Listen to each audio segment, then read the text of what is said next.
Yes bana, karibu asubuhi ya leo tarehe 17 Jumatatu tulivu kabisa ya mwezi wa 11 mwaka 2025. Na odha wako niko hapa Ramah ndani Finest mjini Sina Shamba nikiwa na mchambuzi wa zamu Ernest Singano, tukihakikisha na kwenda kushiba taarifa za kimichezo. Kubwa kuliko ni mara baada ya kipa wa Simba Sports Club ambaye alikuwa kule katika majukumu ya timu ya taifa ya Tanzania ambapo alicheza mchezo dhidi ya Kuwait. Namna ambavyo amecheza wengi walimjia juu wakizungumza mengi kuelekea kimataifa kwamba ni kama pengo la Kamara linaanza kuonekana mapema kabisa. Lakini kwa namna gani wapinzani wa Simba Petro de Luanda wapoje, pia tunakwenda kupita nao hapa. Lakini kimataifa huko nako jana DR Congo mguu mmoja kuelekea kule kombe la dunia 2026 mara baada ya mchezo kuisha kwa sare ya 1-1. Frankie Okenya akifungia timu ya taifa ya Nigeria, lakini pia kwa upande wa Eli anaye akifanikiwa kuifungia timu ya taifa ya Kongo goli moja. Niko na Ernest Singano, mchambuzi pekee ambaye anakwenda kukujuza taarifa zote hizo. Kaka Ernest Singano, uko poa? Mimi nipo vizuri na mshukuru Mungu, mambo yanaenda vizuri. Sijui kwa upande wako. Bana, mimi niko fresh pia na mshukuru Mungu. Asubuhi imekuja vizuri kabisa, ni Jumatatu tulivu hii. Naona mambo yanaanza kwenda vizuri. Sahihi. Bana, tuanzie hapa. Kelele za wengi wakimshambulia golikipa wa Simba Sports Club ambapo alikuwa katika majukumu ya timu ya taifa ya Tanzania dhidi ya Kuwait. Binafsi niliona wengi wakizungumza kutokana yale makosa kadha wa kadha ambayo alikuwa akiyafanya. Wengi wakiconnect dot kuelekea katika mashindano ya kimataifa ambapo zimesalia siku kadhaa tu hapo mbele tarehe 23 Simba anacheza dhidi ya Petro. Hii kwako wewe ulivyotizama mechi namna ambavyo Yakuba anacheza, ni kweli anayozungumzwa ama ni mechi tu imetokea bahati mbaya katika mchezo mmoja?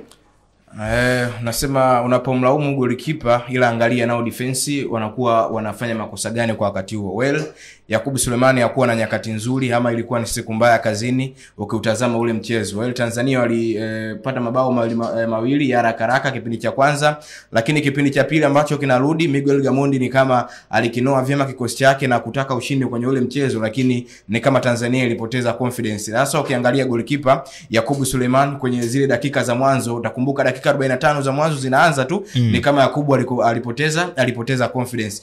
Yanazungumzwa makosa mengi ambayo yanamhukumu Yakubu. Ni kweli ana huo muendelezo wa kufanya makosa ambayo yanakuwa yanajirudia. Angalia lile goli la pili kama sikosei ama la tatu kwenye ule mpira ambao Rama alikuwa anaenda kuokoa lakini footwork yake ambayo inazungumziwa Yakubu Sulemani hasa ni miguuni ni kama hayuko vizuri. Ndicho ambacho kimekwenda kumhukumu. Angalia lile goli ambalo anafungwa, ule mpira ulikuwa tu ni kwenda kuanua na kwenda mbali, lakini akafanya makosa na kuupiga ambapo ukwenda mbali ukakutana na mshambuliaji. Kwa hiyo ukirejea hayo matatizo ambayo yanakuwa na mhukumu Yakubu si mara moja wala mara mbili. Ukitazama hata ama ukirejea hata mechi ambazo Simba walifungwa magoli kwa kupitia golikipa wao huyu Yakubu, ndio unaona ni makosa ambayo ukialileti ni kama yanafanana. Kwa hiyo kwangu mimi natumai Yakubu Sulemani anapaswa kujirekebisha haraka iwezekanavyo kwenye hiki kifupi ama kwenye hii wiki moja ambayo imesalia Simba kuelekea katika mashindano ya kimataifa. Kwa hiyo kwangu mimi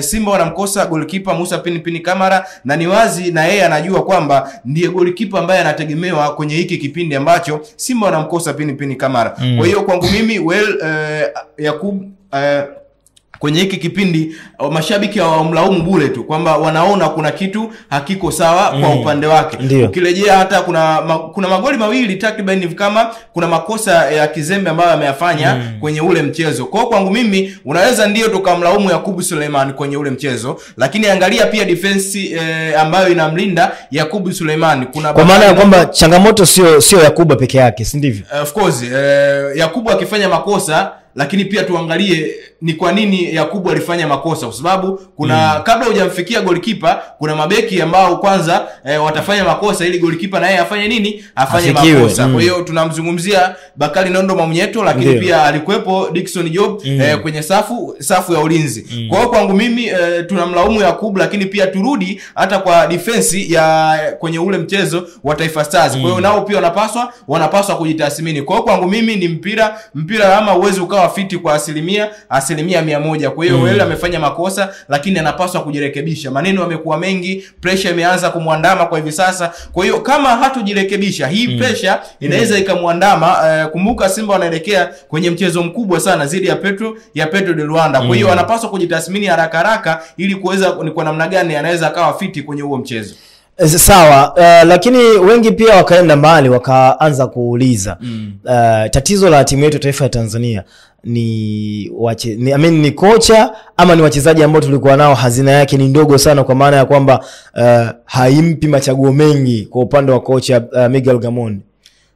Kwangu mimi nilivyoutazama ule mchezo, ni mechi ya kwanza Rama, kumbuka, kwa Miguel Gamondi. Kwa hiyo upaswi tu kwenda kumlaumu kwa asilimia zote 100. Shida tunachoangalia ni nini ambacho Miguel Gamondi ameongeza kwenye ule mchezo, kama yeye ni kocha, ikiwa mechi yake ya kwanza kabisa kwa upande wa Taifa Stars. Nimezungumza mwanzo Rama, ukiangalia Taifa Stars kipindi cha kwanza ilicheza vizuri na tulipaswa kuibuka na ule na matokeo kwenye ule mchezo. Ukiwatazama kwetu si wapinzani ambao wanaweza kusema kwamba wanapaswa kutugeia nguvu sana ama wanapaswa kutupa game hiyo ngumu, kushindwa kwamba sisi tusipate matokeo. Ni wapinzani wa kawaida. Ndio maana hata kipindi cha kwanza tuliweza kupata magoli mawili ya haraka. Kwa hiyo kipindi cha pili ndipo ambacho kimebadilika.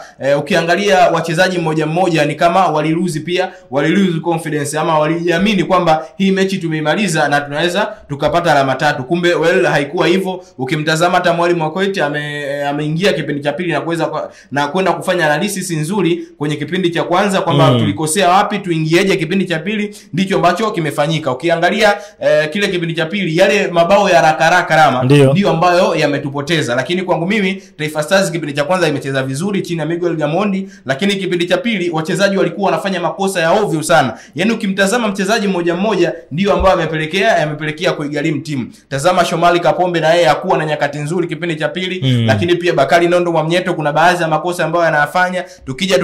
Tukiyajumuisha na makosa ya mlinda mlango ndio ambayo yametuhukumu kiujumla. Kwa kwangu mimi makosa ama kosa moja la mchezaji ndio ambayo yametuhukumu, lakini in general kiuchezaji Tanzania imecheza vizuri sana. Tazama mabadiliko kipindi cha pili, wanaingia wakina Modis Abraham, wanaingia wakina Abdul Suleiman Sop, wameenda kuongeza kitu kikubwa sana.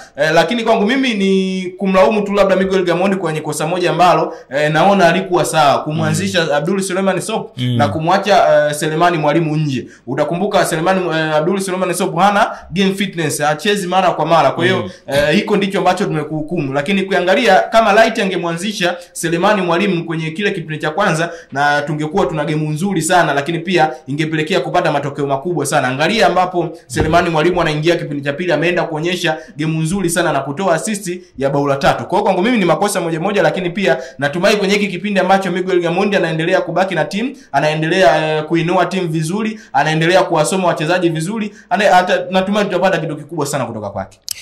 Sawa bana, tuhame hapo, tuelekee kwa upande wa wapinzani wa Simba Sports Club, ambapo tunatarajia tarehe 23. Of course. Siku kadhaa zimesalia. Leo ni tarehe 17. Siku chache mno zimesalia kwenda kufikia siku hiyo. Kwa hivyo juzi kati tulimzungumzia kwa upande wa moja ya mchezaji ambaye Belail, ambaye mchezaji ni hatari zaidi kwa upande wa kikosi cha Petro. Leo tuzungumzie kidogo kwa upande wa namna ambavyo Petro na wenyewe walivyo in general, lakini pia kikosi cha Simba jinsi ambavyo kinahitaji nini kifanye kwa upande wa mwalimu Dimitar Pantev, ikiwa tayari ameshacheza michezo ya kirafiki kadha wa kadha. Tumeona mchezo mmoja ambao ndio matokeo yake yametangazwa dhidi ya JKT, wakafanikiwa kushinda goli 6, ujio wa Mpanzu hat-trick, lakini Jonathan Soa chuma 2. Kwa upande wa Giant Chazawa akafunga goli 1, lakini pia Ladak Chasami. Maandalizi yao kuelekea mchezo huo na namna ambavyo Petro alivyowagumu. Kwangu mimi ni maandalizi mazuri ambayo yanaendelea mpaka hivi sasa.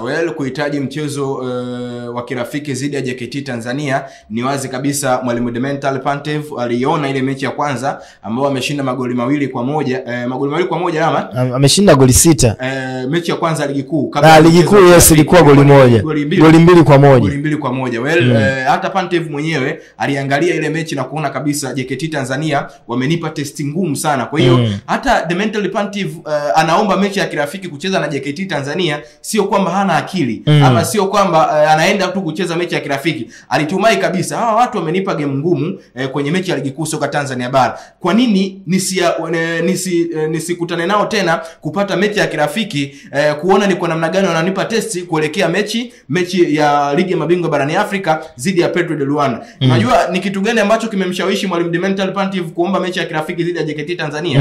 Haswa ni ile performance ambayo wameonyesha JKT Tanzania.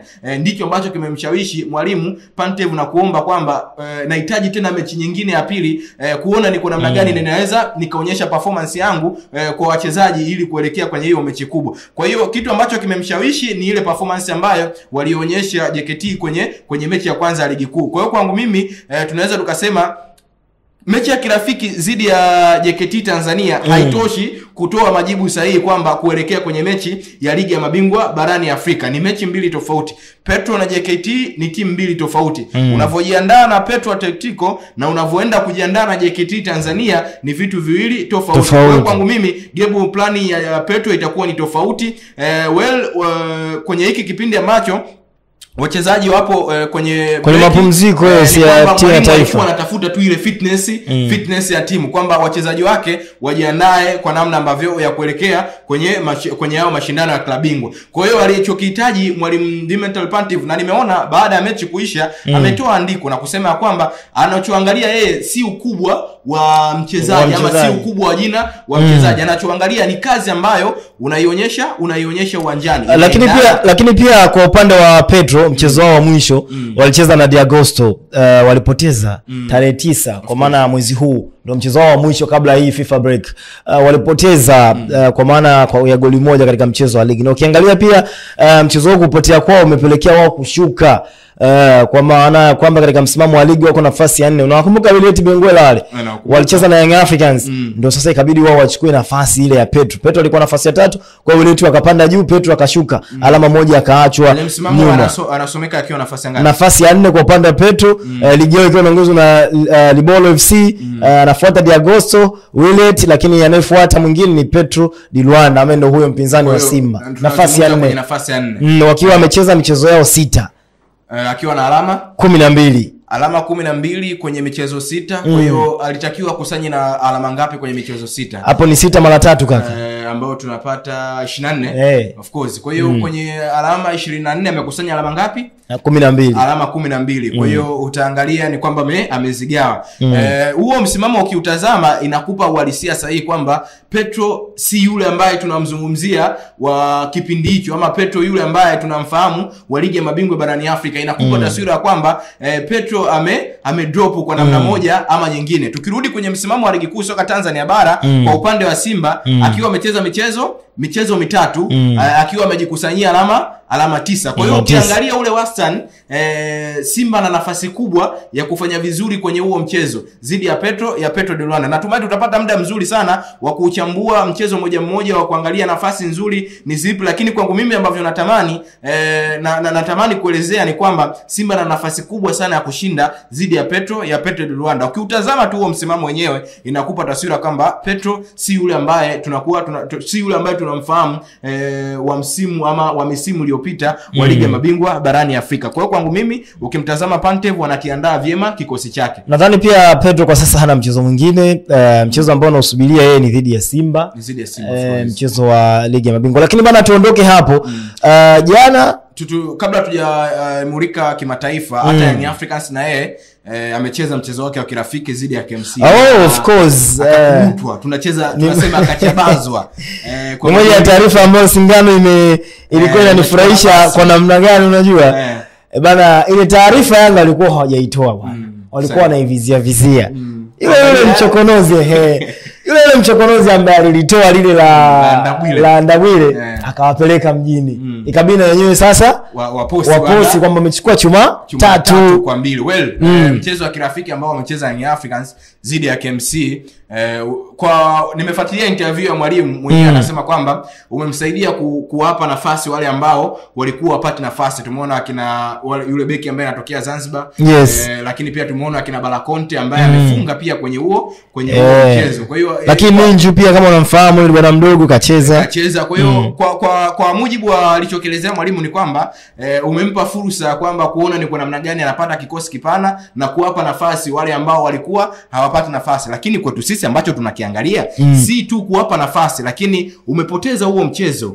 Inakupa taswira gani wewe kama mwalimu kuelekea kwenye mchezo mkubwa dhidi ya FC FAR Rabat, mchezo wa ligi ya mabingwa barani Afrika? Na hicho ndicho ambacho tunakiangalia. Unacheza na KMC ambaye mchezo uliopita wa ligi kuu umemchabaza kwa magoli ya 4, lakini huu mchezo wa kirafiki umepoteza kwa magoli 3. Kwa hiyo kwangu mimi hii haipo sawa, lakini pia ni nzuri kuelekea katika mchezo wa ligi ya mabingwa kwamba wachezaji wanakuwa fiti na wanaweza wakajiandaa. Kwa hiyo ilikuwa ni michezo miwili. Simba kamchabaza magoli 6 JKT, lakini Young Africans amepoteza